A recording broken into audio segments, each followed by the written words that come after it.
y que se vayan sumando. Cualquier cosa, Ana, si estás ahí, ya estoy grabando, dale ingreso a los que soliciten. Por una cuestión de operatividad, préndanme las cámaras si pueden, que me siento hablándole a fotitos, si no les molesta, por favor. Así los veo. Gracias. Por una cuestión de operatividad, no abusen del chat o no esperen que yo esté a cada rato mirando el chat, porque la profe Ana está haciendo cosas a la vez y por ahí me distraigo, me levantan la mano o me interrumpen sin problema y me preguntan. De todas maneras, yo voy a dar varios momentos de pausa justamente para preguntarles a ustedes si tienen algún comentario que hacer o alguna pregunta que hacer o alguna consulta. ¿Sí? Bueno, ahí me dicen que no. Está bien, no te das problema, Flor. Si no podés, no podés. Los que puedan, tengan la cámara prendida, que me siento, digamos, esta virtualidad se vuelve un poco más humana. Bueno, la charla de hoy no va a ser muy larga. La idea es dividirla en dos y hablar, por un lado, de los visionados de películas que estuvieron haciendo, que están haciendo. A la mayoría le falta la entrega del cuarto, que hay tiempo hasta la semana que viene. Y en la segunda parte vamos a empezar a hablar de algunos de los temas de la clase que subimos, la 5, y de la clase, adelantando algunas de las cosas que van a leer o ya están leyendo, de la clase 6. Y por supuesto, me interesa mucho, vamos a abrir el juego después, me interesa mucho el debate, las preguntas, las opiniones, y que se saquen todas las dudas. Ya hemos tenido un meet al comienzo de la cursada, vamos a tener otro en mayo y no mucho más. Entonces, aprovechemos estas instancias, más allá que está abierto siempre la conversación virtual, el mail interno y todo ese tipo de cosas, y nosotros tratamos de contestar rápido, de habilitar las actividades para aquel que no llegó a tiempo. Lo mismo de corregir con la mayor velocidad posible cada uno de los trabajos de ustedes. Bueno, lo primero que quería decir y no me quería olvidar es que las películas que nosotros les dimos a ver están en conocimiento de todos los demás profesores. ¿Para qué es esto? Es para que lo sepan, para que lo sepa el coordinador, Lucas Gontero, pero además para que los profesores puedan usar esas películas en otras materias en lugar de hacerles ver una nueva, digamos, suponiendo que ustedes ya la vieron. Por ejemplo, la profesora Marina Ferreira me preguntó si habían visto El Padrino. Yo le dije que la estaban viendo, que está en el último visionado. Es decir, las películas que les damos a ver más allá de la importancia que consideramos dentro de la materia, también pueden servirle para otras materias. Así no se duplica el visionado porque sabemos que lleva tiempo ver películas. Con respecto a esto, esta metodología la hemos explicado en la primera charla, por qué los inundamos de películas al principio y después damos la teoría. Esto es algo consensuado con la profe Ana y tiene que ver con que para nosotros lo más importante es que vean películas que se acerquen al cine, que se acerquen al cine clásico, y que después nosotros seamos como una especie de guía o de ayuda para entender eso, que lo que realmente enseña es eso, las películas, ¿no? Y de paso, para colaborar, esperemos haberlo logrado, por lo menos en algunos de ustedes, en generar el hábito de ver películas. Yo sé que cuando hay que ver 4 películas en 4 días para hacer un trabajo, no es el mismo disfrute que cuando uno elige tranquilo un sábado a la tarde una película y se sienta en el sillón a verla, pero en esta instancia de aprendizaje considero humildemente que ustedes deberían ver muchas películas y deberían tener el hábito de ver películas y debería gustarles ver películas aún sin saber qué es lo que van a ver, aún sin haberlas elegido.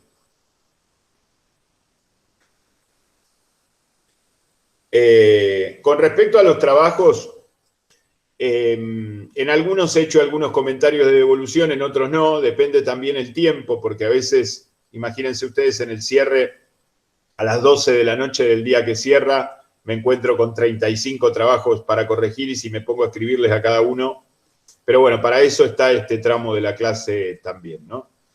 Entonces, por ahí algunos recibieron una devolución más contundente o alguna crítica o alguna observación, y algunos recibieron buen trabajo, muy buen trabajo, excelente trabajo, etc. Ya se deben haber dado cuenta porque eso les llega a ustedes automáticamente. Voy a insistir con algo que dijimos la primer clase, que es que no es necesario que nos cuenten el argumento. Digo esto para los que todavía no hicieron el cuarto trabajo. Los que ya lo hicieron y lo aprobaron, ya está. Pero para los que no lo hicieron, que son la mayoría, no es necesario que nos cuenten el argumento. Hay formas de dar una impresión sólida, original, subjetiva, propia de la película, en donde muestren que la vieron y donde muestren eso que nosotros llamamos el compromiso el compromiso frente a la mirada, frente a la visión del film, ¿sí? Que la mayoría han cumplido, y que en los casos en los que por ahí uno percibió que no cumplieron, lo atribuyo a la falta de hábito de ver cine clásico y a la cantidad también, que eso lo podemos entender. El tema es que esto sea un puntapié para que el año que viene, o el otro año, o cuando sea, depende el desarrollo de cada uno, esto se les gustó sin ninguna presión de parte nuestra, ¿no? Así que para los que no hicieron el cuarto, tengan en cuenta esto. No es necesario, no es una cuestión de extensión, no es una cuestión de qué tan largo es el trabajo o el análisis de cada película. Puede ser corto y bueno, puede ser largo y berreta. Esto lo dije. Es el argumento de todas las películas, los conocemos de memoria, no hace falta que nos lo digan. Pero ustedes pueden, como les decía la otra vez y les vuelvo a decir ahora, hacernos saber, digamos, el objetivo del trabajo son dos. Hacernos saber que la película la vieron, que la vieron ustedes, no que se la contaron o que leyeron en internet una sinopsis, y que tienen algo para decir de la película. ¿Qué es eso algo que tienen para decir de la película? Bueno, algo que ustedes creen, si lo pueden fundamentar mejor, que el director quiso decir con la película. En la segunda parte de la charla vamos a hablar acerca de esta división, lo que se dice y lo que se quiere decir. Es decir, toda obra de arte dice algo y quiere decir otra cosa, ¿sí? Hay una correspondencia en eso que se dice y eso que se quiere decir, no es lo contrario, pero no se dice todo. ¿Por qué no se dice todo? Porque para eso está el espectador, para que complete la obra. Si no, sería como un paquete cerrado con un moño, donde lo tenemos que comprar entero y comerlo. Sería una consigna electoral, prácticamente, ¿sí? El arte no dice todo, el arte sugiere, susurra, da a entender, simboliza. Con lo cual, el segundo objetivo, el primero es demostrar haberla visto, el segundo objetivo es intentar dilucidar qué me quiso decir la película. Con respecto a las guías y a las pautas que les damos en la... Con respecto a las guías y a las pautas que les damos son referencias, no son obligatorias, no son que hay que completar un ítem como si fueran preguntas. Inclusive con la profe Ana nos estuvimos replanteando para el año que viene sacar las guías, porque por ahí confunden o por ahí encorsetan o aprisionan el trabajo de ustedes, como que tienen que cumplir con cada uno de esos ítems. Y uno pretende que sean una ayuda y terminan siendo un problema. Insisto con esto, y todo esto que digo no es para que nadie tenga que hacer el trabajo de vuelta de los que ya lo hicieron, los que lo tienen aprobado, lo tienen aprobado. Creo que hubo un solo trabajo, ahora no me acuerdo de quién, que no estaba completo porque había un análisis de 3 de las 5 películas o de 2 de las 5 películas y le pedí que lo complete y lo vuelva a enviar. Los demás que están aprobados, pero aquellos que todavía no entregaron el cuarto, traten de tener en cuenta esto que acabo de decir. Una de las puntas centrales respecto a esto que vengo diciendo es que una película no es lo que yo quiero que sea, es lo que es. Una película es una construcción narrativa, dramática, trágica, simbólica, a la que yo tengo que penetrar. Yo me tengo que acercar a la película. No tengo que llevar a la película a mí. La película no tiene que confirmarme lo que yo pienso y yo hacerle decir a la película lo que yo creo que la película debería ser, sino que la película es algo, es algo material, objetivo, si queremos, que podemos dilucidar o no, que podemos interpretar o no, que podemos malinterpretar, que podemos suponer una cosa y que en verdad sea otra, para eso son estas clases también, pero la película nunca es un debería haber sido de otra manera, es eso. Nos guste o no, puede no gustarnos, perfecto. Puede parecernos aburrida, lenta, torpe, no sé, mala, pero no nos olvidemos que no somos nosotros el parámetro, sino la propia película. ¿Sí? Y agrego esto ya sin criticarlos a ustedes, sin soberbia y sin ningún tipo de animosidad. Las películas que les dimos para ver son algunas de las mejores películas de la historia del cine. No elegimos ninguna película que tenga trampa y que en realidad sea mala y que esté escondida ahí entre medio de las buenas. Cada una de las películas es absolutamente representativa de su época, de su director, de su género, etc. Ahora me voy a meter con algunas cosas puntuales de los trabajos que surgieron y que por ahí le surgió a más de uno, inclusive a más de uno de los que lo puso en el trabajo. Las películas argentinas clásicas, hasta hace unos años, son copias horribles. Nosotros hemos descuidado nuestro cine porque el cine hasta la era digital, es decir, hasta hace 10 años, 15 años, era un cine que se mantenía de manera analógica, mediante el cuidado del negativo. Y el cuidado del negativo se descuidó justamente y de la banda sonora también, desde la creación de la película, básicamente desde la caída de la industria hacia fines de los 50, hasta principios de este siglo, que se empezaron a digitalizar y ahora se empezaron a remasterizar con los negativos originales. Entonces ahora hay algunas copias mejores que antes. Pero en general, la mayor parte del cine clásico argentino tiene este problema.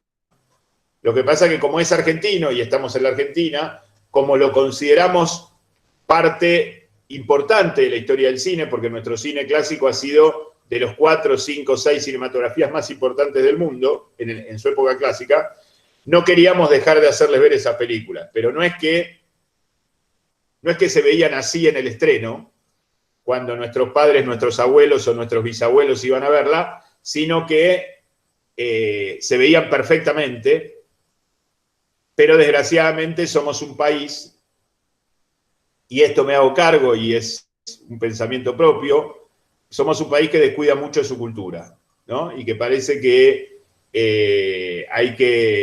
cuando cambia el gobierno hay que incendiar la biblioteca, digamos, porque por ahí los libros que están en la biblioteca los escribió el gobierno anterior. Y así pasa. Siempre doy este ejemplo para referenciar esta cuestión de las copias dentro de lo mala que son en el cine argentino. Los que van entrando, prendan las cámaras, por favor, chicos. ¿Sí? Gracias. Durante el nazismo, durante la época de Hitler, que ustedes conocerán, aunque sea de referencia, se hicieron infinidad de documentales propagandísticos de Hitler, que hizo básicamente una documentalista llamada Leni Riefenstahl, que hoy se sigue estudiando en documental porque es una de las documentalistas más importantes de la época clásica.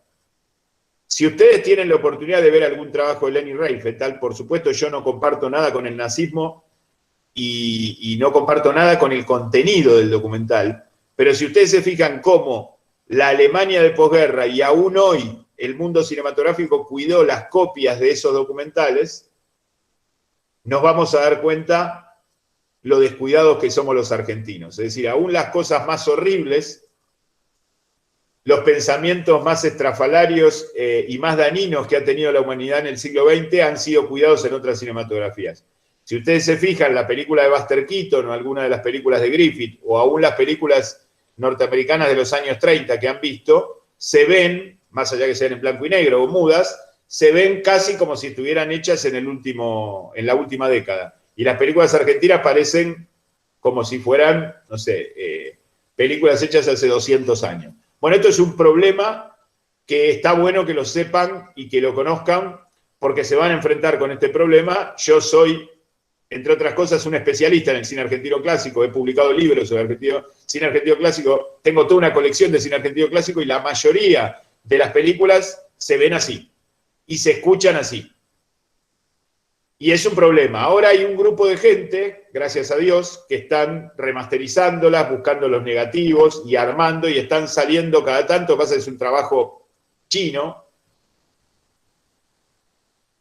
Hay un grupo de gente que está haciendo un trabajo fino, reconstruyendo las copias originales con los audios originales, pero es muy difícil, porque son películas de hace 50, 60 años, y ya hay algunas películas que están circulando en internet, porque encima esta gente que está haciendo un trabajo extraordinario, gastando mucho dinero, invirtiendo mucho tiempo, las regala después, es decir, las sube a internet, las ofrece, y esto va a llevar varias décadas, recomponer todo ese cine, y probablemente algunas películas no se puedan recomponer. Tal es así que hay muchas películas que se han perdido. Si ustedes se toman el trabajo de buscar en internet o en libros las filmografías de cada uno de los más importantes directores, van a ver que hay películas que no se encuentran, que no existen, que se perdieron. Que había una sola copia, que esa copia se destruyó y que no se pudo ni siquiera transformar en algo digital feo. Con lo cual, cierro acá el tema del cine argentino, pero era algo que quería decir, porque se van a enfrentar con esto, tanto en la materia como va a haber una clase teórica, escrita, que vamos a subirles dentro de una semana sobre cine argentino, y esto hay que tenerlo en cuenta. Sobre todo por algunos comentarios que leí en los trabajos a propósito de la calidad de esas copias, ¿sí? Más allá de las copias, y cierro con esto este fragmento de la clase respecto al cine argentino, considero que películas como Más allá del olvido o Rosaura a las 10 son obras maestras absolutas, comparables con cualquier gran obra del mejor cine de Hollywood clásico, ¿sí? Inclusive son dos películas que dentro de todo no se ven tan mal como otras. No sé si la copia que vieron de Puerta Cerrada, o no sé si vieron alguna otra más, o no sé si indagaron en alguno de los directores de los que estuvimos hablando, pero no son las peores. Rosaura a las 10 siempre fue una copia más o menos cuidada, por lo menos desde que yo estudiaba. Bien. Paso de tema. Con respecto al cine mudo, el cine mudo no tenía banda sonora, con lo cual las copias que se ven en internet poseen una música puesta caprichosamente por aquellas personas que suben esa película a internet. Si ustedes se fijan, por ejemplo, Sherlock Jr., la comedia de Buster Keaton, si ustedes entran a internet y la buscan en el YouTube, se van a encontrar con que hay 4 versiones y las 4 tienen 4 músicas diferentes. En algunas coincide más o menos con la dinámica y con el ritmo, en otras no tiene nada que ver, en otras se interrumpe en un momento, pero no tiene música el cine mudo. ¿Sí? El cine mudo es mudo no solamente porque nació así, sino porque la película tenía y tiene, desde que comenzó el sonoro, junto a al negativo, mejor dicho, al positivo de proyección, que son los fotogramas que van pasando por el proyector, una tira sincrónica de sonido. Esa tira sincrónica de sonido no lo tenía, con lo cual ninguna película tenía música. Lo que sí sucedía en las proyecciones del cine mudo, allá por los años 20, es que se interpretaba una melodía, en general en piano, a veces en violín, durante la proyección. Pero no en todas las proyecciones de esa película, ni siempre la misma melodía. Y no siempre el director estaba de acuerdo con esa melodía. No era algo que se escribía para la película. Digo esto porque en ningún caso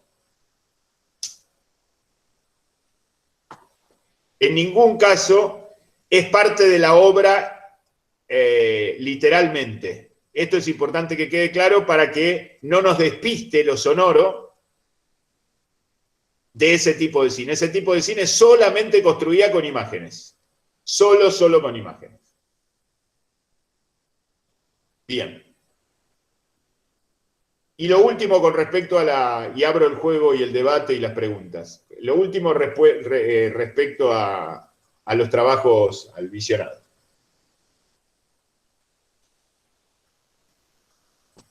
El tema de la clase B. Vimos una película que es ostensiblemente de clase B, vimos varias en realidad, pero hay una que es ostensiblemente de clase B, que es Cat People, esta película fantástica de 1942, dirigida por Jacques Tourneur. ¿Qué es la clase B? La clase B es una película de bajo presupuesto, es una película que trabaja en un registro más narrativamente más misterioso, más intrincado, casi esotérico, con actores no profesionales o por lo menos no conocidos, en pocos decorados y con una duración no mayor a la 1:15, 1:20 total de film. Y la clase B tiene varias etapas, y esto quería decirlo ahora porque es parte contenido de la materia. Seguramente en alguno de los textos que van a venir en adelante se van a tropezar con esta información, pero lo quería decir ahora. La clase B tiene una etapa de estudios, es decir, donde los grandes estudios de Hollywood tenían su departamento A y su departamento B, es decir, hacían películas para ampliar el auditorio o el público, y simultáneamente filmaban, como el caso de Cat People de Jacques Tourneur, filmaban películas como Lo que el viento se llevó, que era una película ambiciosa, cara, que apuntaba al gran público, y Cat People, que era una película barata que apuntaba a un público un poco más acotado y más especial. Así nació la clase B en los años 30, 40. Más tarde, tras la caída de Hollywood, es decir, tras la caída de los dueños de los grandes estudios de Hollywood, que esto lo vamos a hablar en su momento, lo van a ver en los textos también, la clase B pasó a ser una necesidad, pero no nació como necesidad. ¿Qué quiere decir que pasó a ser una necesidad? Que no había estudios productores que puedan dividir esa gestión, no había dinero que se invertía en el cine. En Estados Unidos el Estado no participa mayormente de subsidios o de créditos para la actividad cinematográfica, como sí sucede en otros países, en el nuestro, por ejemplo, o en Francia, o en México, o en España.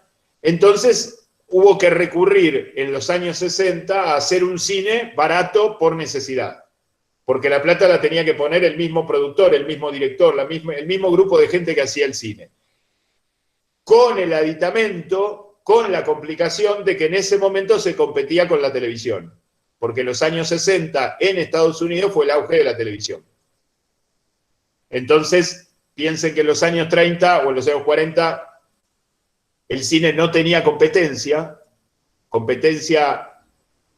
de espectáculo, competencia de entretenimiento, competencia ni siquiera artística, porque el teatro estaba en un estado muy bajo. Y en los años 60 tenía el teatro revitalizado, tenía el rock and roll, el hipismo, los espectáculos al aire libre y la televisión. O sea, el cine tenía que competir con mucho más y encima tenía menos recursos porque tenía una industria desarmada. En Estados Unidos esto fue un problema. En los demás países el Estado empezó a poner plata para financiar películas a pérdida, porque la mayoría de la plata que pone el Estado en el mundo para hacer películas no es plata que recupera después. Pero es una inversión cultural, digamos, pongámoslo así. Después lo vamos a discutir en algún momento si tenemos oportunidad. Hasta qué punto es una inversión y hasta qué punto es una pérdida. En principio es una inversión cultural, pero en Estados Unidos hubo que reconvertir esa clase B en clase B por necesidad. Es decir, de la clase B de estudios, sólida, organizada, con un tiempo estipulado, con un guión sólido, con grandes directores. O sea, había grandes directores que hacían películas de clase B. La clase B no es una película berreta. La clase B es una película que se decide hacer bajo ciertos límites. Pero es una película, digamos, hay muy pocas películas, desde mi punto de vista, en el cine clásico norteamericano mejores que Cat People. Para que se den una idea. ¿Sí? Es decir, son películas mucho más complejas, porque hay que arreglarse para simbolizar, para dar a entender, para querer decir, para comunicar, para expresar, con menos recursos. ¿Sí? No tenemos a los mejores actores, no tenemos a toda la plata, no tenemos todos los decorados, no tenemos todos los escenógrafos, no tenemos todo el vestuario, y nos tenemos que arreglar con lo que hay.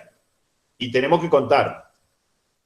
Pero saquémonos de la cabeza que La clase B es una película berreta, porque inclusive hubo algunos comentarios de ustedes en los trabajos que me decían, esta no parece una película de clase B, halagando a la película. Pero sí, puede ser una película de clase B extraordinaria. Digamos, no es una categoría de... No es que cuando uno dice B, bueno, pobrecita la película, bueno, dentro de todo zafa, no. Es un método. Es un método. Y en el cine clásico es un método muy usado por muchos directores que optaban por ese método y que no tenían ninguna necesidad de pasar al cine A. Y que vivían de eso y que vivían muy bien. Después vamos a hablar un cachito acerca del funcionamiento general del cine de Hollywood clásico. ¿Sí? Pero la clase B no es algo que haya que mirarlo con otra vara. En tal caso hay que mirarlo con otra atención. ¿Sí? Bien, cierro acá esta primera parte y escucho preguntas. Levanten la mano, abran el micrófono, opinen, pregunten, consulten, debatan, los escucho. Por favor.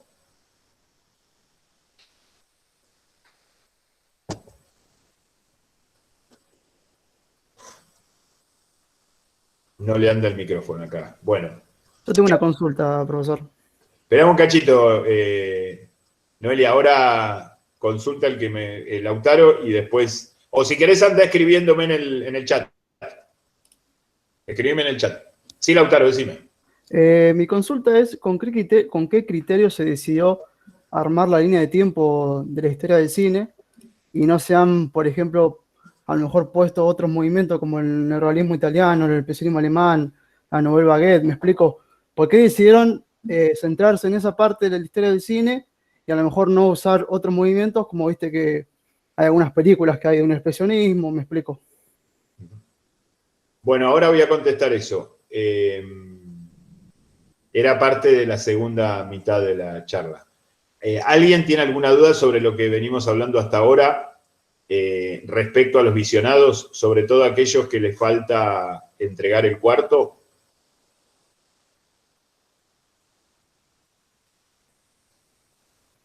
Decime, Noelia, escribime si querés, ¿eh? Si no te anda el micrófono, no veo otra forma de que nos comuniquemos.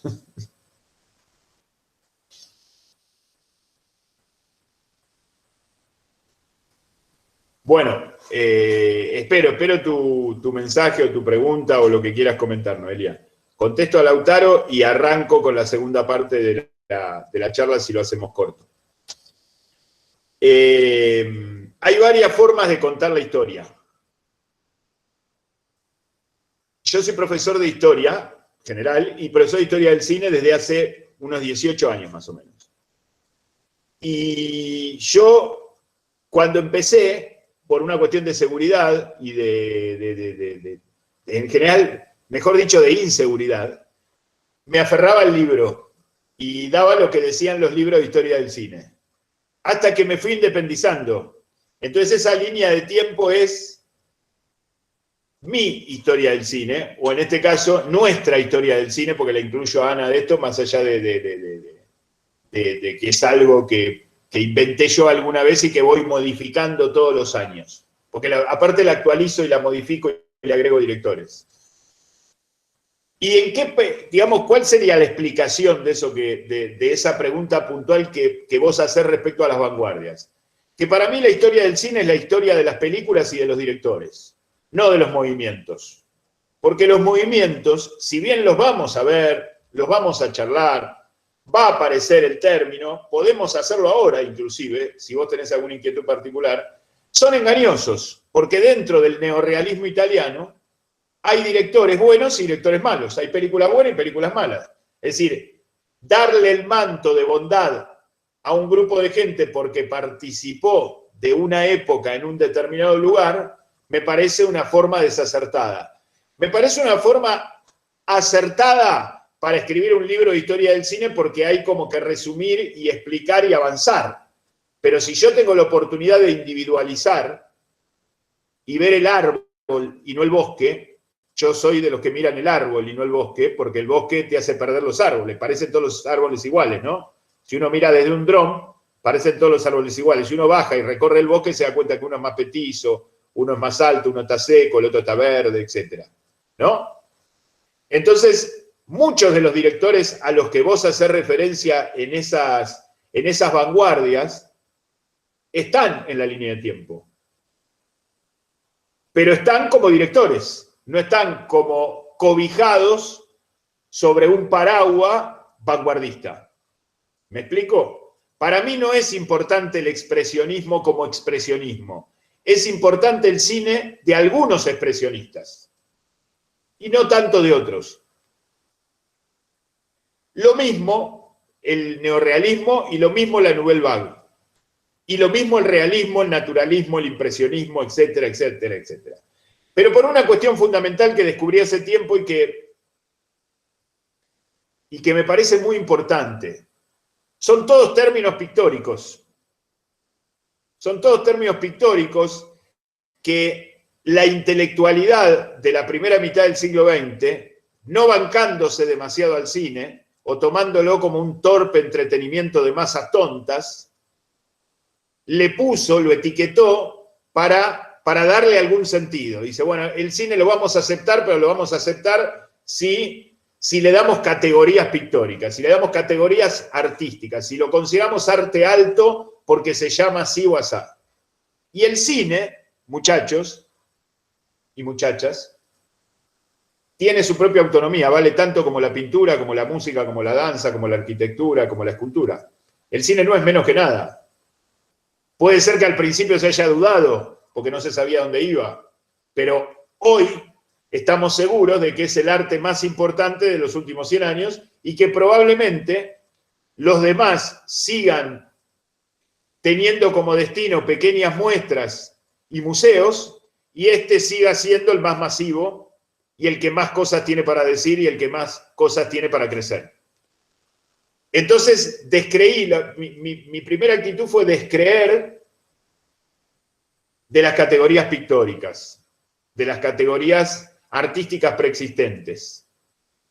Una cosa es el género narrativo, porque el cine lo copió, es decir, excepto el western, que inventó el cine, todos los demás géneros, el drama, la comedia, el policial, ya existían en la literatura o en el teatro. Pero eso es algo inherente a lo narrativo, porque el cine decidió ser narrativo.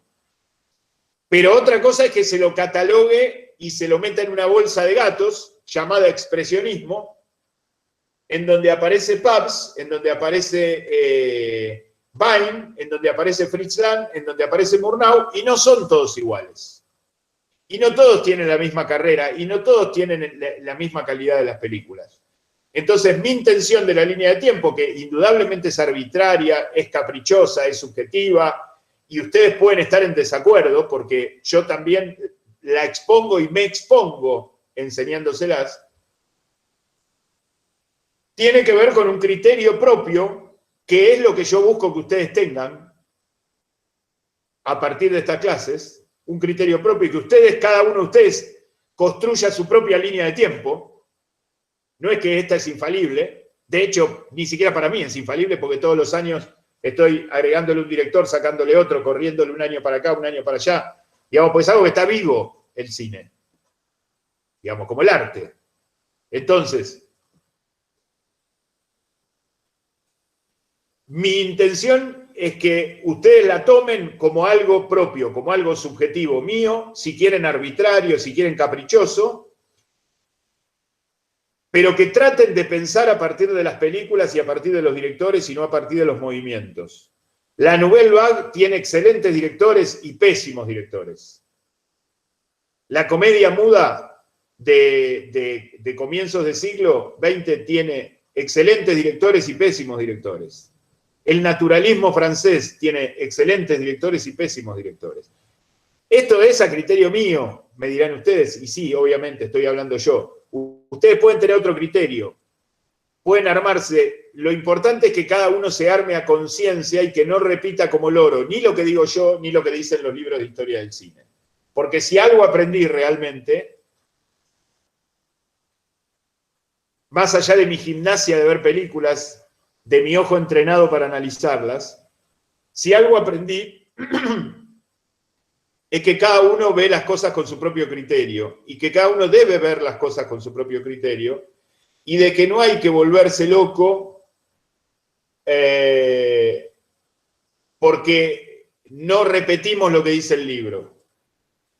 Vuelvo a lo que dije al comienzo al responder a Lautaro.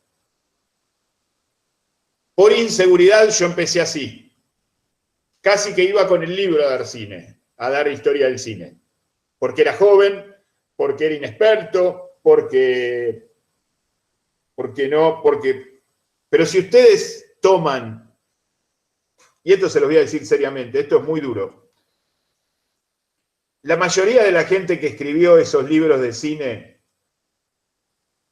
de 500 páginas que cuentan la historia del cine, no vieron todas las películas que nombran. Inclusive algunas tienen la osadía de contar el argumento y lo cuentan mal. Yo, humildemente, que vi probablemente menos películas que esa gente, no hablo de ningún director que no conozca en profundidad, ni de ninguna película que no conozca en profundidad. Y eso me parece que es una cuestión de honestidad de principio para algo como la historia como para la historia del cine. Es decir, nosotros tenemos la posibilidad, y más con la internet de ahora, de ver el material. Lo podemos tener todo en la mesita de luz y revisarlo todas las noches. No es como el profesor de historia que no conoció a San Martín, ni lo va a conocer. Tiene que leer a otros, tiene que estudiar, tiene que leer cartas, ver documentos y todo eso. No puede tener una entrevista con San Martín para preguntarle qué opinaba San Martín de la independencia americana. Pero nosotros podemos ver las películas clásicas, podemos ver los cortos de Griffith, podemos ver las películas de Orson Welles o las películas de Hitchcock.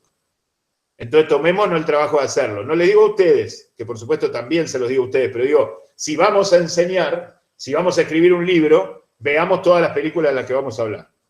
Entonces, con el afán de nombrar, con el afán de llenar de nombres, de años, de películas, de filmografías, de movimientos, de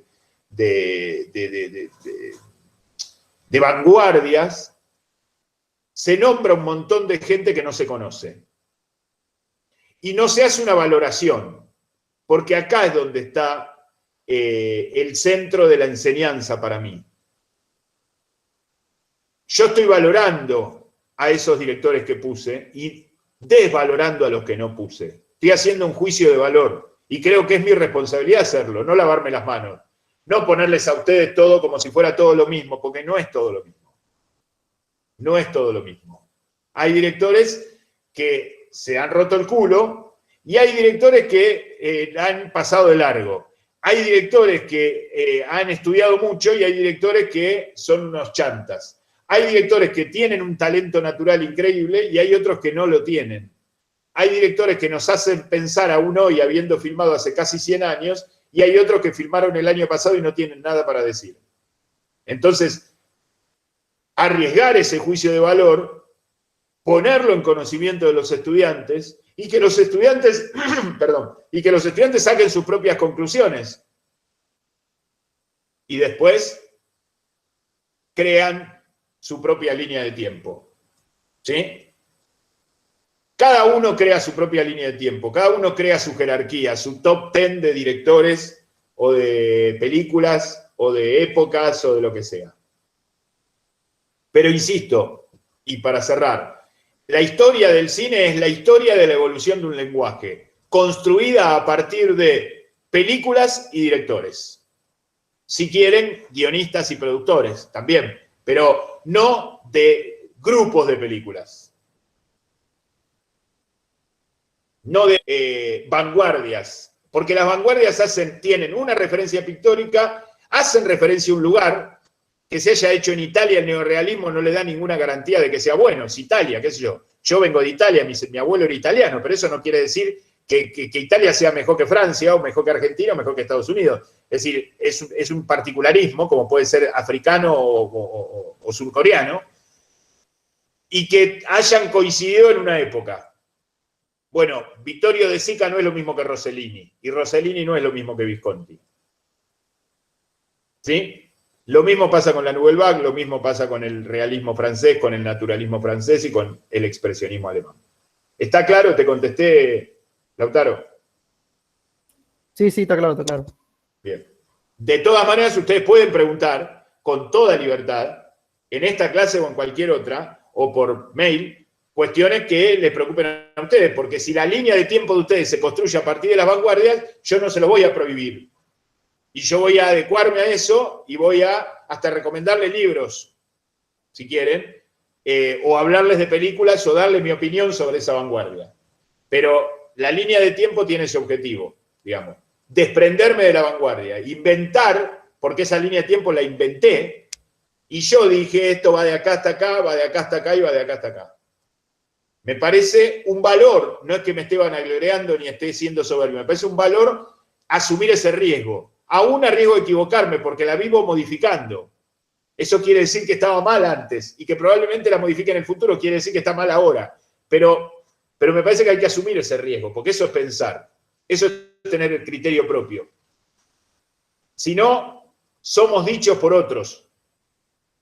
Repetimos lo que hacen otros, lo que dicen otros o lo que piensan otros. ¿Sí? Y esto no tiene que ver con la edad.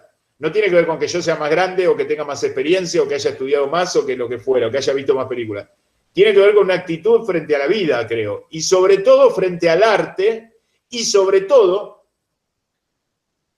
frente a la disciplina artística que uno se quiere dedicar.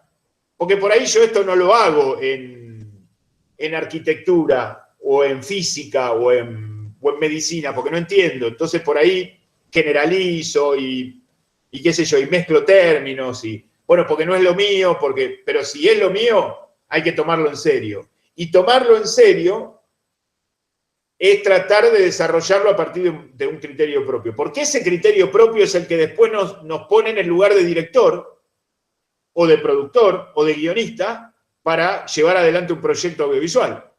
Si no tenemos criterio propio, ¿qué vamos a comunicar? ¿Lo que nos sopló otro? ¿Lo que comunicó otro? ¿Qué vamos a copiar la película de tal o de cual? ¿O lo que dice tal libro? No, yo tengo que contar lo que tengo yo para contar. Si es que tengo algo para contar. Si no, ayudaré a otro que tenga algo para contar. ¿Sí? Bien. ¿Alguna pregunta, alguna duda? Me sacan las cámaras, se esconden atrás de las cámaras, son tremendos. Voy a tomar lista por cámara. El que no está en cámara tiene ausente. No, mentira. Bueno, ahí estamos.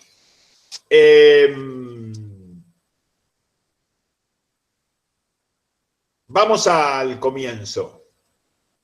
Interrúmpanme, pero interrúmpanme, abran el micrófono y hablen, por las dudas que no esté atento al chat. Leyeron la clase 5, no la que subimos hoy, sino la de hace 2 semanas.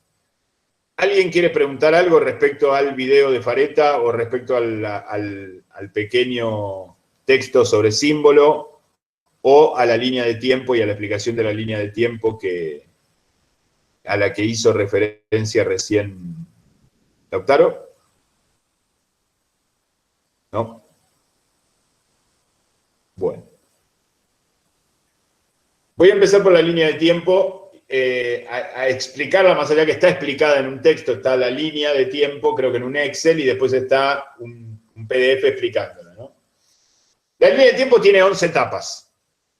No hace falta que vuelva a decirlo, pero lo digo, caprichosas, elegidas por mí, podrían ser 9, podrían ser 17 o 42. Para mí tiene 11 etapas.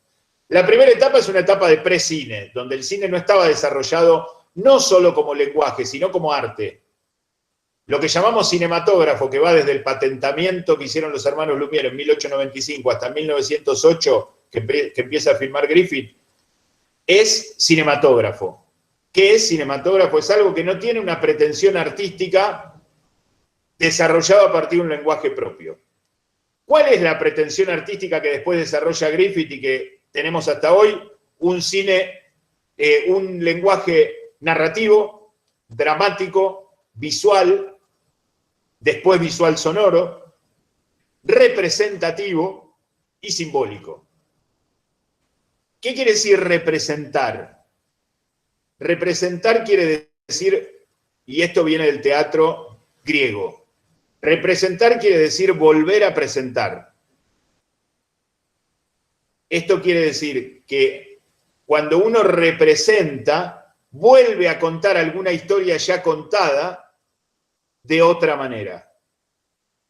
Entonces, cada vez que se representa, lo que importa es el cómo, no el qué. Las historias ya se agotaron hace 500, 600, 700 años. Desde Shakespeare o antes ya están agotadas los argumentos. Nadie va a inventar una historia nueva. Lo que sí va a inventar es la forma de contar la historia, de representar. ¿Sí? Los griegos ya creían hace 2200, 2300, 2400 años que las historias estaban agotadas. Así que imagínense nosotros ahora, después de que pasaron esos 2500 años y de que ya se filmaron 1 millón de películas. Entonces no busquemos originalidad en el argumento, sino en la forma de escribir, de poner en escena, de representar ese argumento. Esto es algo constitutivo que aparece a partir de Griffith que no tenía el cinematógrafo. El cinematógrafo no se planteaba como arte, ni Lumière ni Méliès. Se planteaba como un experimento científico, técnico, en el contexto de un mundo que vivía avanzando técnicamente a pasos agigantados. Piensen que en la época que se patenta el cinematógrafo coincide con la época en que se inventa el teléfono, en que se inventa el auto, en que se inventa el avión, en que se inventa la aspirina, en que se inventan infinidad de vacunas, en que se inventa la luz eléctrica. Entonces, en ese contexto de inventos nace el cinematógrafo. No como arte. Griffith lo desvió. Griffith hizo algo que no debió haber pasado, de acuerdo a los intereses de quienes lo inventaron. ¿Sí?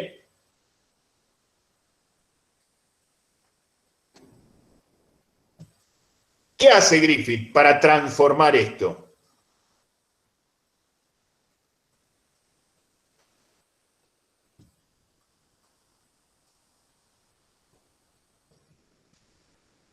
Seis cosas, 3 y 3, que son dos grupos de cosas distintas. Y acá vamos a la teoría. Esto lo van a ver, parte de esto lo van a ver en el texto que subimos hoy. Lo primero que hace es inventar el fuera de campo. ¿Qué es el fuera de campo? El fuera de campo es que la trama se continúe en la mente del espectador. Es decir, mientras estamos viendo algo, nosotros entendemos más de lo que estamos viendo. Entonces participamos. ¿Sí? En el Only Villa, la película está en 1909 que vieron, cuando los ladrones están amenazando a la familia no sabe que lo están amenazando, pero nosotros sabemos que lo están amenazando. ¿Sí? Cuando el tipo no puede llegar a rescatarlo, pensamos qué le va a pasar a esta familia. Es decir, todo ese juego de suspenso está construido a partir del fuera de campo. Es decir, hay algo que no vemos, pero que nos está dado a pensar a partir de lo que vemos. Fuera de campo. El segundo elemento es el principio de simetría. El principio de simetría es la repetición intencional con algún tipo de sentido. Si ustedes se fijan, en el Corner in Wet, o en cualquiera de las películas más modernas que vieron, hay repeticiones, se repiten objetos, se repiten diálogos, se repiten planos, se repiten personajes. La repetición sirve para dos cosas. Primero, para quitarle arbitrariedad y azar a la narración, el autor firma con la simetría la obra, es decir, uno se da cuenta que si se repite un objeto con un mismo plano, está pensado eso. No es casual. Puede ser casual que no se repita, pero si algo se repite es porque hubo una intención de que se repita. Entonces, lo primero que nos da el principio de simetría es que hay alguien atrás pensando en la puesta en escena. Y lo segundo es que es el sentido. Cuando un objeto se repite, esto lo van a ver hasta el cansancio en Titanic, cuando el corazón del mar que lleva a Rose se repite, cada vez que se repite, cobra otro sentido, hace referencia a otra idea. Es decir, agranda el fuera de campo. Ya el fuera de campo no es solamente escénico o narrativo, sino que es simbólico. Es decir, mediante el principio de simetría accedemos al símbolo. Es decir, fuera de campo, todo lo que se continúa en la mente del espectador, más allá de lo que se ve, pero que se desprende de lo que se ve. No es que el espectador puede inventar cualquier fuera de campo. El fuera de campo es objetivo, no es subjetivo. Es lo que la película logra construir en nuestra cabeza. Todos más o menos vemos el mismo fuera de campo. Si ustedes se toman el trabajo de analizar cualquier película, van a ver que lo que ustedes entendieron de la película es mucho más de lo que la película les mostró. ¿Por qué? Porque funciona el fuera de campo. Porque hay cosas que se nos dieron a entender, no que se nos dijeron directamente. Y el principio de simetría sirve para dos cosas. Para la firma del autor, para decir esto no es arbitrario, azaroso, sino que hay alguien atrás que está pensando, que está organizando la puesta en escena, y después para simbolizar. Para que al volver a ver un objeto, al volver a escuchar un diálogo, al volver a ver un plano, eso sin dejar de ser eso, sin dejar de ser eso materialmente, cobre otro sentido. Esto lo pueden ver, estos ejemplos, no solo en los cortos de Griffith, sino en todas las películas que les dimos a ver. Inclusive en la próxima charla, después de que tengan esta clase, después que se saquen las dudas y después que lean los materiales de las clases siguientes, la próxima vez que nos juntemos de acá un mes, o menos, después lo vamos a coordinar con Ana y les vamos a pasar el día. La idea es aplicar todos estos conceptos y otros a las películas que ya vieron, para que no tengan que ver películas nuevas, que más o menos las tienen vistas y las van a recordar.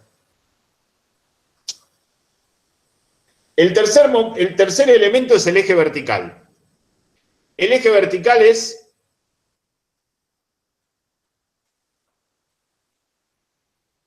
la irrupción del espacio vertical, digamos, de lo otro, de lo nuevo. Este es el término más difícil, no se hagan problemas si no lo entienden, lo voy a explicar con tiempo. El eje vertical es la aparición de algo vertical. Acuérdense en Corner in Wet, cuando el magnate del trigo se cae al silo y se muere, y después lo sacan. Es decir, es lo trágico. Es la aparición de algo, venimos normal, la película viene normal y de golpe aparece algo que torna lo que estamos viendo extraordinario. Es decir, venimos viendo una película realista, naturalista, que puede ser lo mismo que nos pasa acá nosotros en nuestra casa, y de golpe aparece algo que solo puede pasar en esa película. Y que en general se muestra, se grafica de manera vertical. En una escalera, en un ascensor, en una caída. en un plano que baja, en un helicóptero, en un avión, etc. ¿Para qué sirve esto? Ahora me meto en los otros 3 términos, dije que eran 6, los 3 técnicos estéticos que acabo de escribir y otros 3 que son más conceptuales. Para darle al cine un carácter trágico, para recuperar algo que el arte había perdido desde hacía varios siglos y que Griffith genialmente recupera, y gracias a eso el arte lo empezó a recuperar también. ¿Qué es el carácter trágico? ¿Qué es lo trágico? Trágico no es lo dramático, ni el lamento, ni... Trágico es el reconocimiento de las limitaciones humanas. Eso es lo trágico. Eso es lo trágico tradicional para los griegos. ¿Qué es trágico? Que nos morimos. Que tenemos un límite. Que no podemos estar en este momento en París y en Nueva York a la vez. Que no podemos estar con la persona que amamos si esa persona no nos ama. Que no podemos ser millonarios si no lo somos. Que no podemos, las limitaciones humanas, eso es lo trágico. Entender eso, internalizar eso, imponer a la dinámica de las tramas cinematográficas eso, es algo que introduce Griffith y que el cine mantuvo casi, sin excepción, por lo menos el buen cine, hasta hoy. El concepto de lo trágico. La vida es trágica. Es trágica porque el ser humano tiene límites. Por eso es trágica. No porque se murió el abuelito de COVID. Eso en tal caso es dramático, o es triste, o es angustiante, o es, ¿sí? Trágico en un sentido conceptual griego. El eje vertical, para unir los 2 grupos de 3 cosas que estoy diciendo, el eje vertical como instrumentación técnica, estética, sirve para recordarnos que la vida es trágica.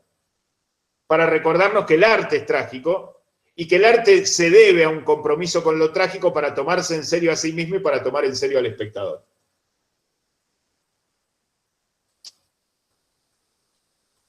Dentro de este segundo grupo, que el primero es el trágico, Griffith introduce el concepto del héroe.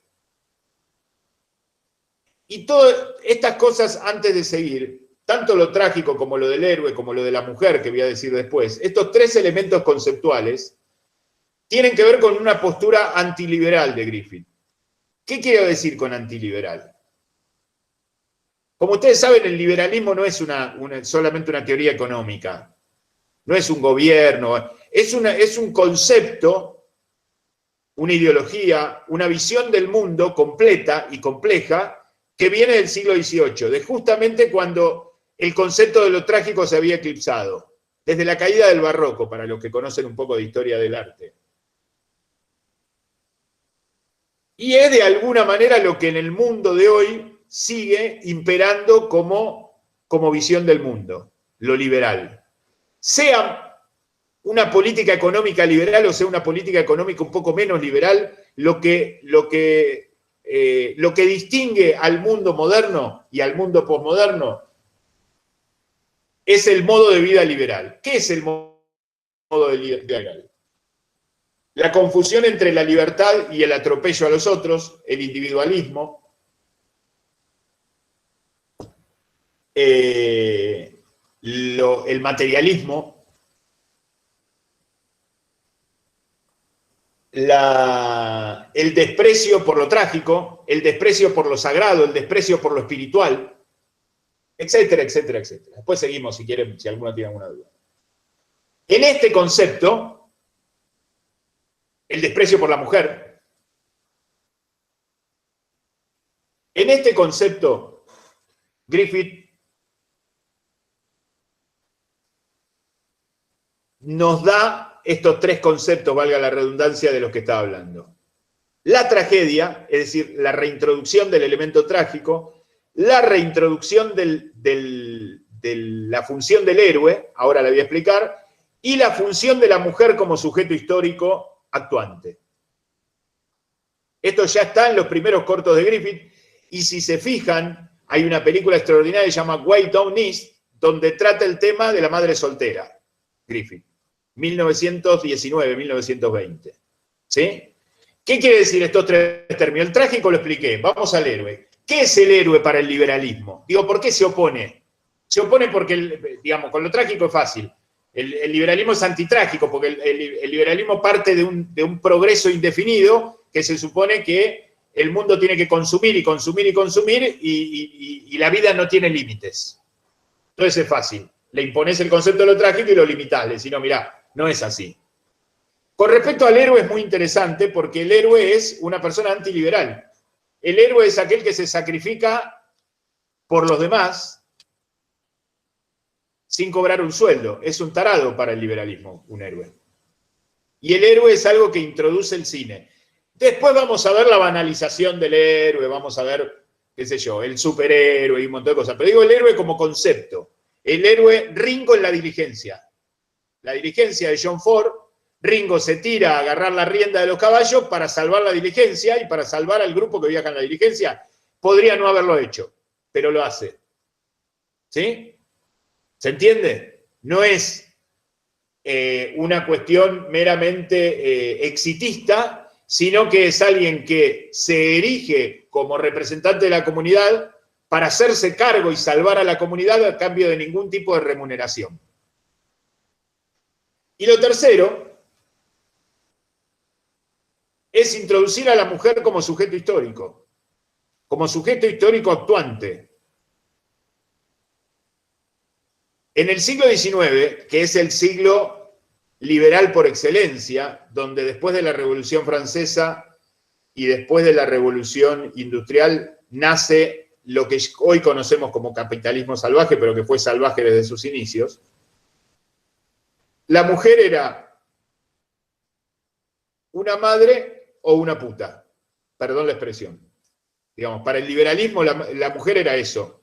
Estaba catalogada, si no tenía posibilidad de ser un ser actuante en la sociedad moderna porque tenía que hacer hijos para que vayan a las fábricas a producir mercancía que después iba a ser consumida masivamente o satisfacer deseos sexuales de los hombres. Esto era la mujer en el siglo XIX, en todo Occidente y gran parte de Oriente también.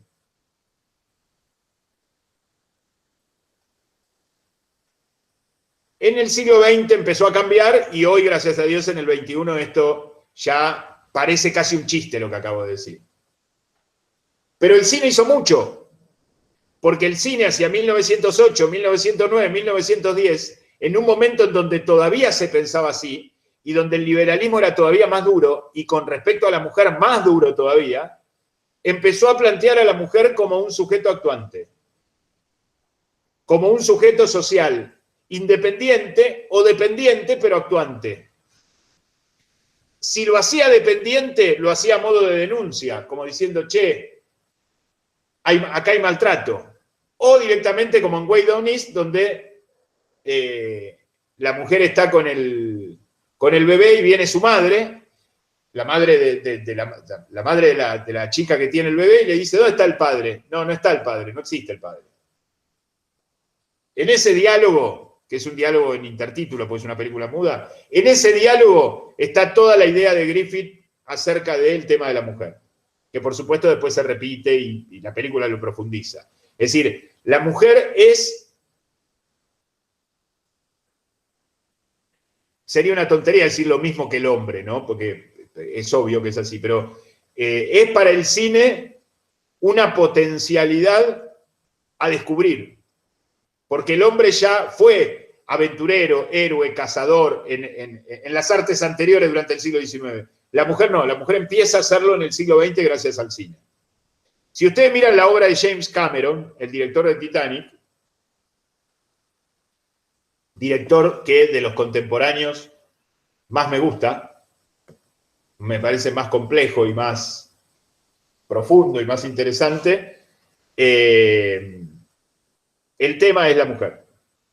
Es decir, la protagonista en muchas de las películas es la mujer. Piensen en Terminator, El Abismo, bueno, Titanic, Avatar. Bueno, Avatar es repartido. Bien, antes de seguir y complejizar más, ¿se entienden los tres términos estéticos y los tres términos conceptuales y la ligazón entre uno y otro y la postura antiliberal que asume el cine a partir de Griffith? ¿Sí? Bien. Bueno.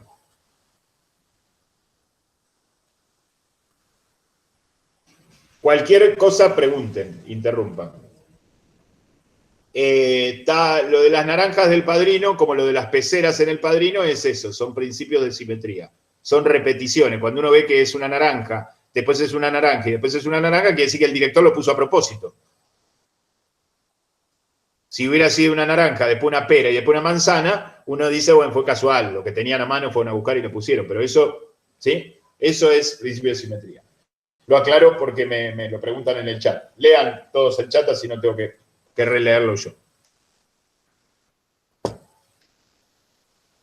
Luego del trabajo de Griffith durante los años 10, durante la primera década del siglo XX, la segunda y parte de la tercera, aparece lo que yo llamo en la línea de tiempo el periodo mudo, que es la tercera etapa.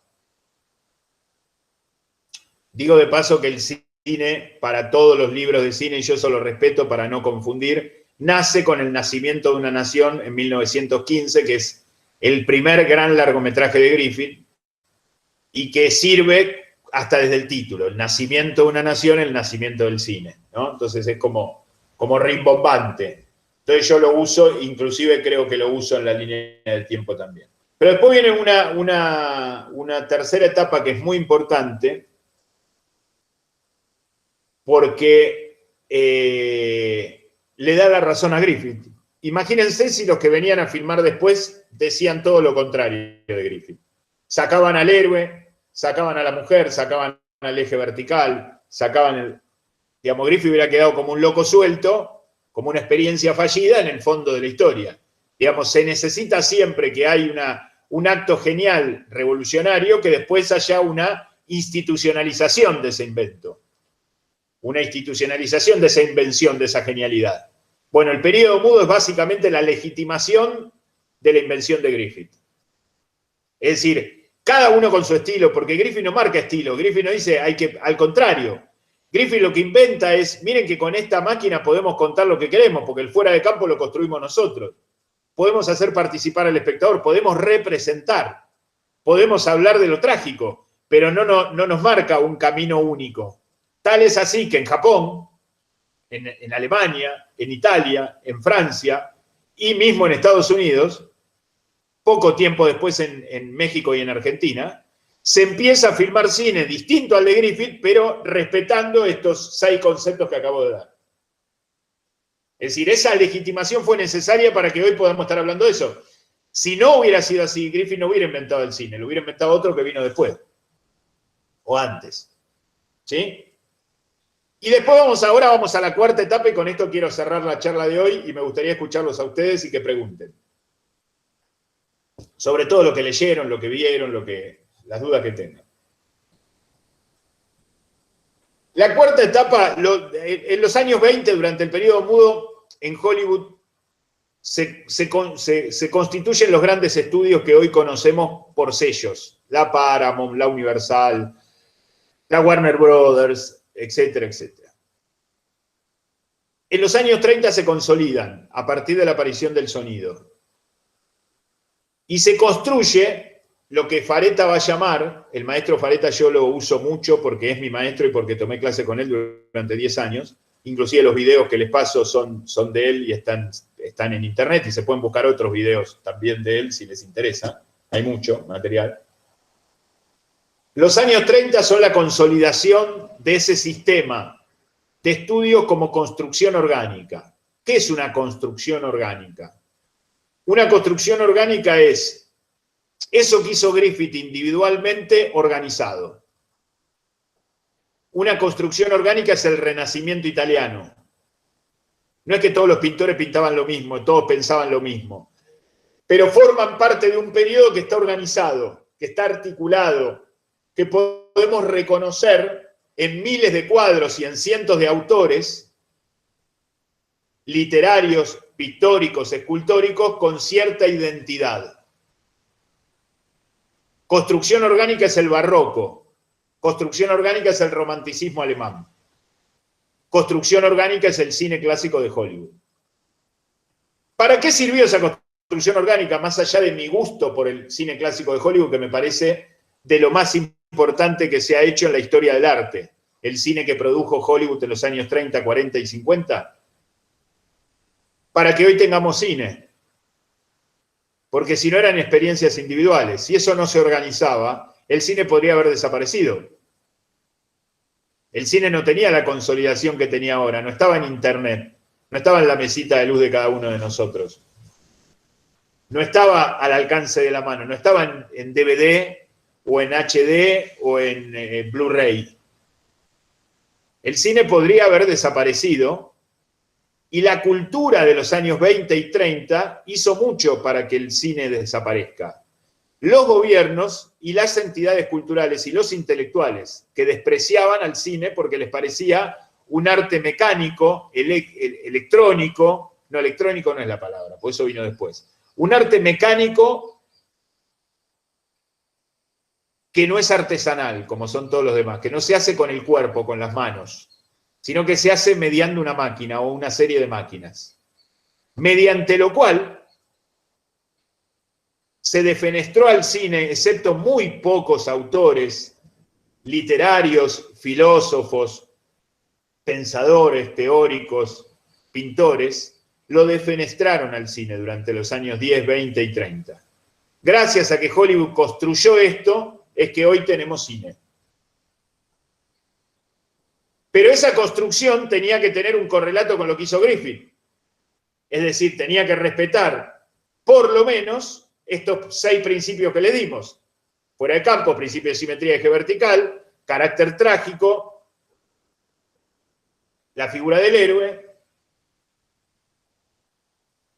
y el tratamiento hacia la mujer. Bien, lo hizo. De diferentes maneras y de cada autor a su forma. Pero hizo algunas cosas más. Y con esto cierro. Se dio cuenta que había que filmar sistemáticamente. Griffith filmaba cuando podía, por ahí en un año hacía 3 películas y al otro año no hacía ninguna. Había que generar estudios, contratar gente, formar gente, equiparse, invertir para producir de acuerdo a cómo produce el sistema capitalista.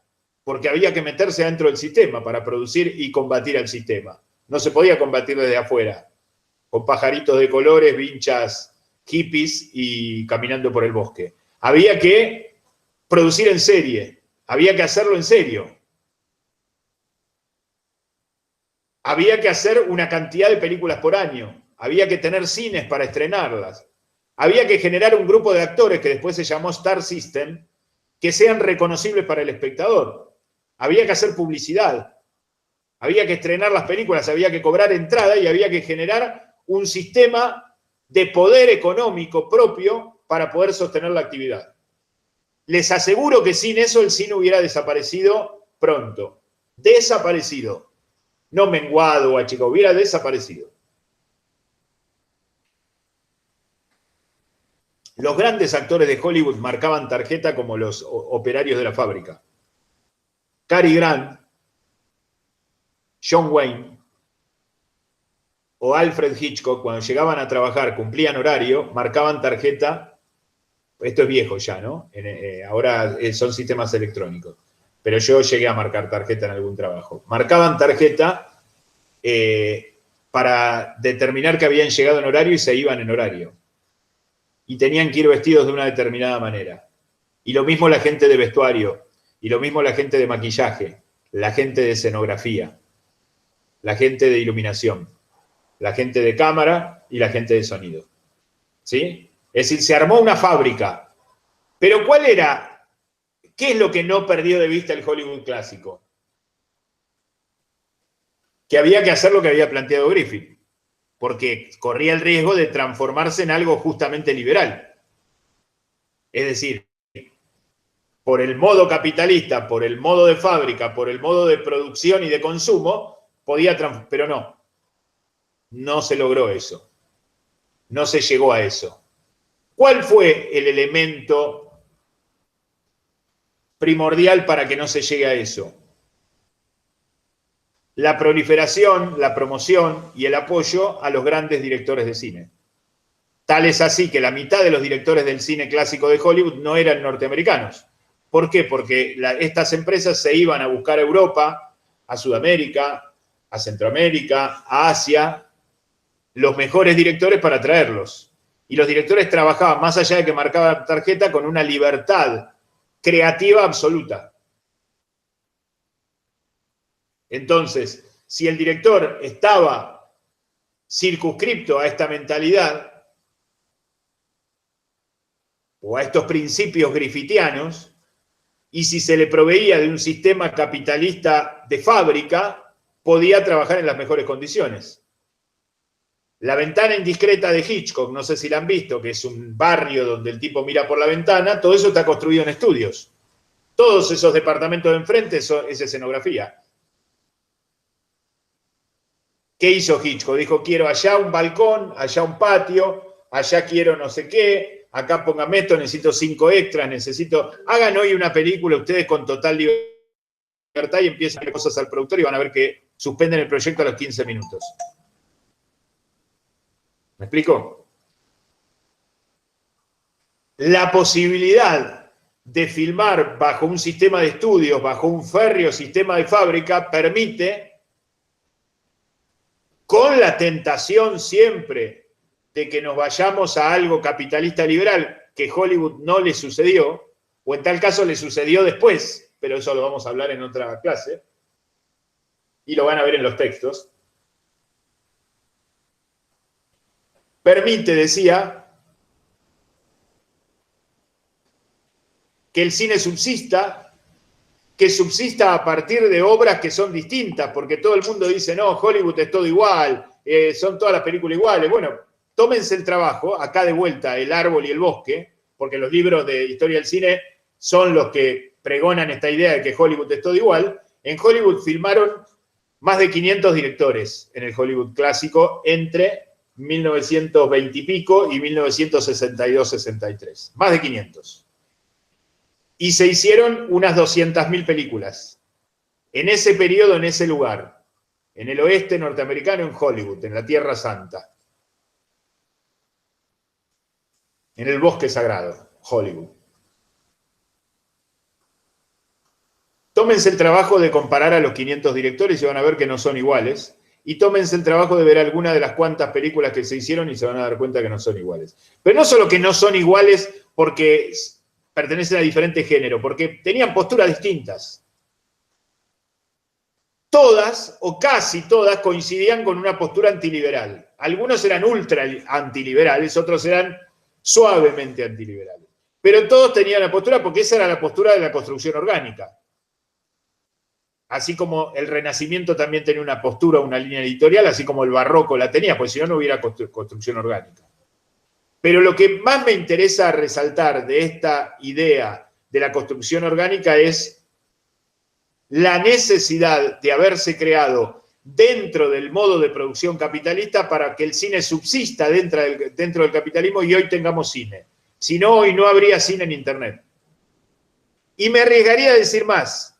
Quizá no habría Internet, quizá no habría videoclip y quizá no habría televisión si no hubiera sucedido esto. Por ahí el mundo era mejor, no sé, pero no hubiera pasado. Lo último, ahora sí.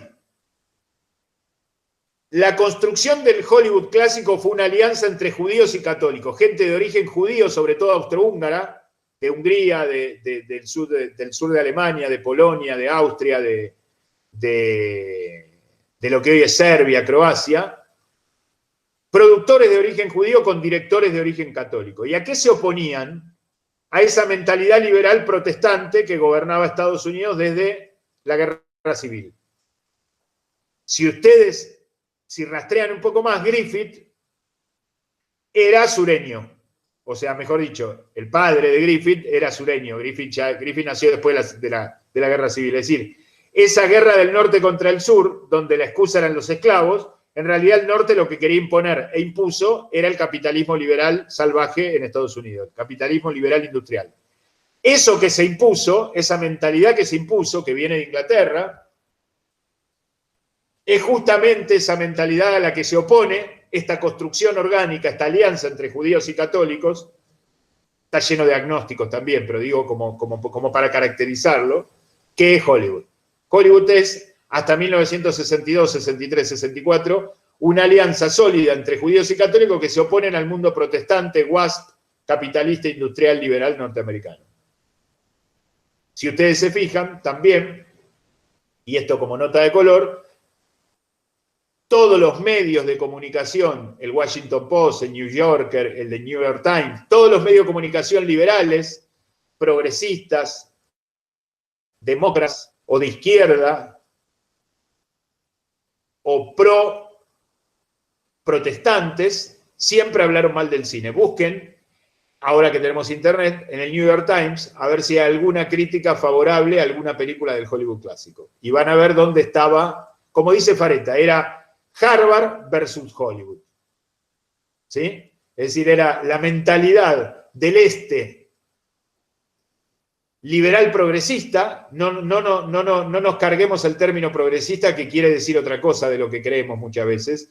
Progresista tiene que ver con el progreso indefinido y con la negación de lo trágico y con el liberalismo.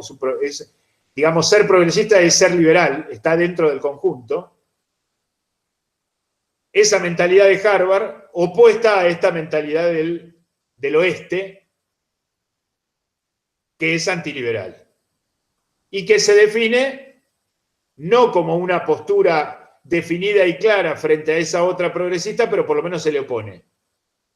Desde diferentes visiones. Visiones católicas, visiones judías, visiones inclusive alguna protestante, pero sobre todo y muchas visiones agnósticas, sin fe. Pero filosóficamente, antropológicamente, metafísicamente, espiritualmente, dice, esto es arte. Y el arte planta bandera. Cierro. Preguntas, opiniones, dudas, consultas. Vamos, hablen un poco ustedes, que me cansé. Abrí el micrófono.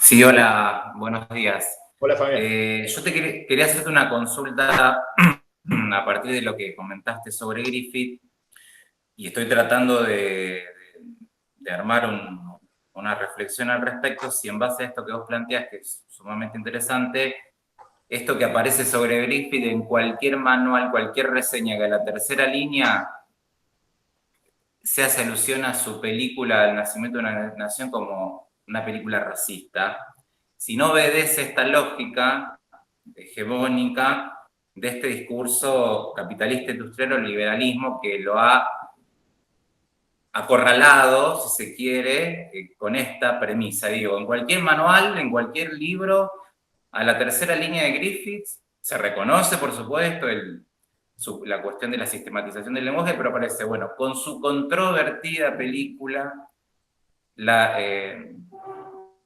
por considerarse racista. No sé si obedece esta lógica, no sé si se comprende un poco la cuestión. ¿Qué consideras Entiendo lo que me quieres decir.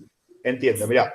Sí. Lo primero que voy a decir es que Griffith se dio cuenta primero que nadie, porque la película siguiente que hizo 6 meses después es Intolerancia, que justamente habla de la intolerancia humana y es una película absolutamente antirracista.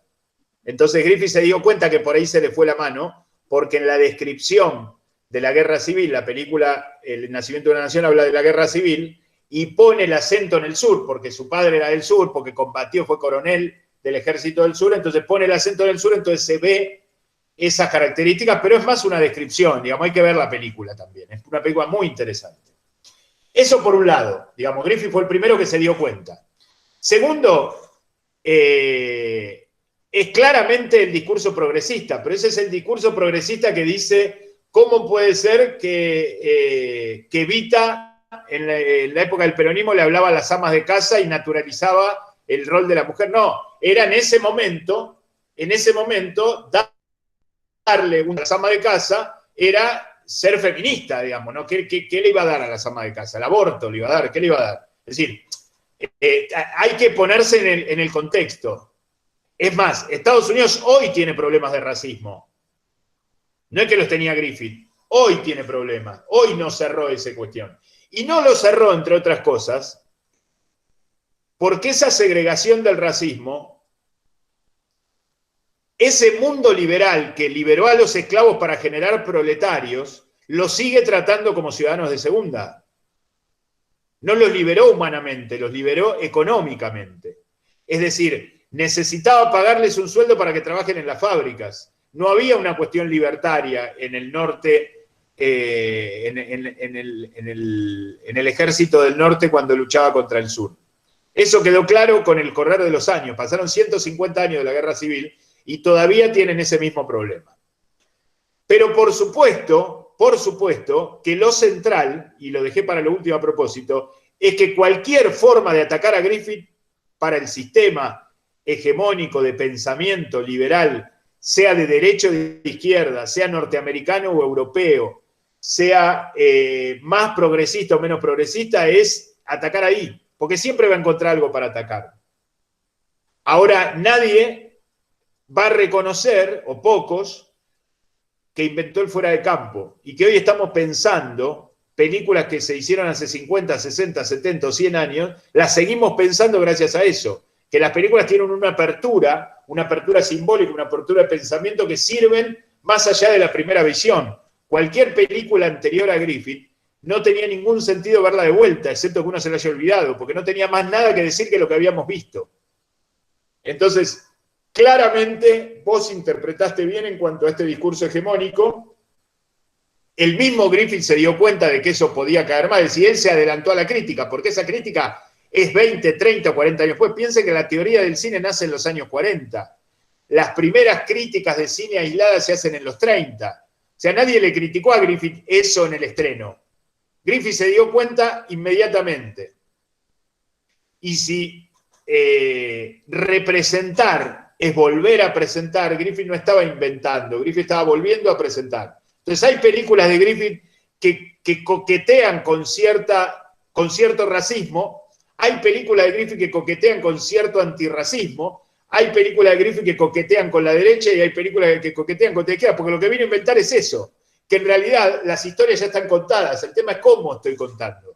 Yo estoy inventando un lenguaje, no les estoy contando un cuentito nuevo que nunca escucharon. ¿Sí?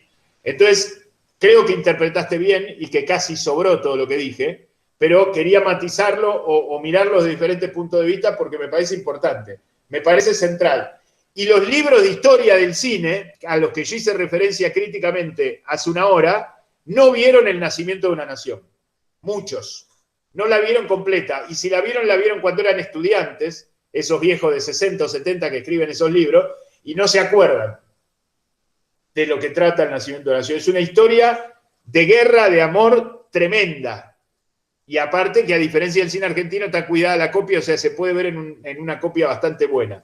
Intolerancia es la frutilla del postre, porque Intolerancia es una película que va pautando en montaje paralelo la historia de Babilonia, la crucifixión de Cristo, el combate entre protestantes y católicos en Francia en el siglo XVII y un episodio actual, es decir, de 1916 en Estados Unidos. Y va y viene en el tiempo, con una precisión de montaje que ya está todo el montaje inventado en esa película. Eso es representar. Después uno puede estar de acuerdo o no, pero el cine es eso. ¿Qué vamos a decir? No, si no piensa como yo, si no trata a la mujer como la trataría yo, si no vota al mismo presidente que voto yo, no lo, bueno, eso, tener esa mirada acerca del arte, el arte es apertura. El arte no nos dice a quién tenemos que votar, el arte nos hace pensar para ser mejores. Y en ese pensar nos vamos a encontrar con pensamientos diversos y con pensamientos opuestos a los nuestros. El tema es cómo está representado. ¿Sí? Bien, gracias. ¿Quién más, chicos?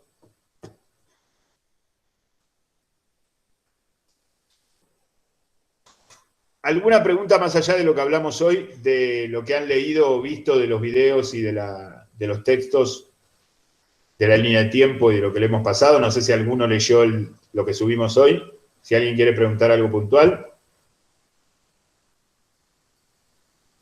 Yo tengo acá el almanaque. Nosotros tenemos los miércoles. Podríamos, después de subir 3 clases más, y con todas las clases leídas les voy a pedir, y por supuesto con todos los trabajos entregados y todo, volver a juntarnos el 12 de mayo. Ahora después lo hablo con la profe Ana, que está con otro tema ahora. El 12 de mayo, que es miércoles, o el 19, bueno, 12 o 19, para que no se nos vaya tan a final del cuatrimestre, que no esté tan pegada a esta, hacer otra charla, avanzar en la línea de tiempo, ir a la 5ª etapa, a la 6ª etapa, llegar por lo menos a la 8ª o a la 9ª, y explicar los textos que ustedes leyeron, y me gustaría, no solo que los traigan leídos, que les cuento que más de uno los leyó, que traigan ustedes preguntas e inquietudes, porque los textos están, digamos, lo que yo voy a explicar es voy a representar, voy a contar con otras palabras lo mismo que ya escribí. Y después, en definitiva, los textos por ahí hasta están más ordenados que mi discurso, que es oral. Pero tráiganlo leído y traigan preguntas y traigan anotaciones. Cuando nos pongamos de acuerdo con Ana, les aviso si el 12 o el 19 de mayo nos volvemos a juntar y hacemos otro meet así de 10 a 11:30, de 10 a 12, o de 11 a 1, bueno, lo vemos en el momento, no importa el horario. Me parecía ridículo hacerlo a las 9 porque sabía que no iba a durar 4 horas, nosotros tenemos el espacio de 9 a 1 y nos hacemos a las 9 para no hacerlos madrugar a todos, para una clase de 1h30 o de 1h40. ¿Están de acuerdo?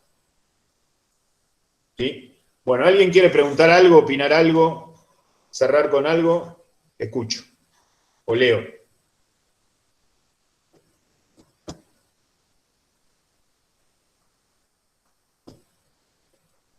Me gustaría que en las participaciones de los foros, que es lo que queda como obligatoriedad aparte de los trabajos, piensen desde estas clases que vamos dando y desde las lecturas. No que repitan lo mismo que digo yo como palabra santa, sino en tal caso que lo pongan en cuestión, pero que piensen desde ahí, porque es lo mismo que las películas. Me dan a entender que lo leyeron, que lo pensaron, que discutieron con el texto de alguna manera, que reflexionaron sobre el texto, que le pusieron algún ejemplo, que a mí por ahí yo no le puse a ese texto, o que encontraron un ejemplo que lo contradice. Digamos, yo no tengo ningún problema y ustedes tienen absoluta libertad para opinar en esos foros. Pero quiero que lo hagan con el mismo compromiso, o con más compromiso todavía del que hicieron los trabajos de las películas, y que partan de estas premisas. De la invención de Griffith y de la ruptura del cinema, el paso del cinematógrafo al cine, el principio de simetría, el eje vertical, el fuera de campo, la cuestión trágica, la cuestión heroica y la cuestión de la mujer, la cuestión del Hollywood como construcción orgánica, más otros temas que vamos a ir viendo a medida que van pasando los textos y las clases por mí. ¿Está claro? ¿Qué es eso de permiso? Que ahí me subieron un link ahí. Solicitud de acceso. No sé qué es. No sé qué es eso, Susana. No sé si me lo puedes decir por partir un archivo para la reunión, no sé. Bueno. Bueno, entonces dejamos acá. Son 12 menos 20. Corto acá la grabación y nos vemos. Les avisamos. Vayan leyendo los textos, consulten vía foro, vía mail interno. El foro es mejor porque la pregunta que ustedes hacen la leen los demás y por ahí se retroalimenta, ¿no? Pero si quieren hacerlo por mail interno, de manera privada, lo pueden hacer, tanto a mí como a la profesora Ana, y les confirmamos en estos días si nos volvemos a reunir el 12 o el 19 de mayo. ¿Sí? Gracias, chicos. Que tengan buen día.